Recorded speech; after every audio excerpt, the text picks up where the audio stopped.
আর আমি সকাল সকাল উঠে টিফিন করতে বেরিয়ে পড়েছি। আর রাস্তা ভালো দেখে খুঁজছি, ওদের ভালো পিচ রাস্তা আছে। তো আমি পৌঁছে গেছি পিচ রাস্তাতে। তো আমি এখানেই চেকিং করবো। চেকিং করতে এসে দেখি একটা অ্যানাকোন্ডা সাপ রাস্তার মধ্যে মোড়ে বসে আছে। তো অ্যানাকোন্ডা সাপটাকে তোমাদেরকে দেখাচ্ছি, তোমরা দেখো অ্যানাকোন্ডা সাপটাকে।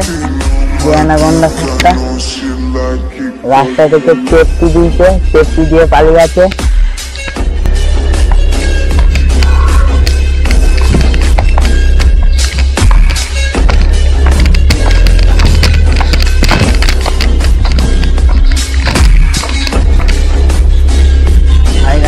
আমি আজকেও চলে এসেছি চেকিং করতে।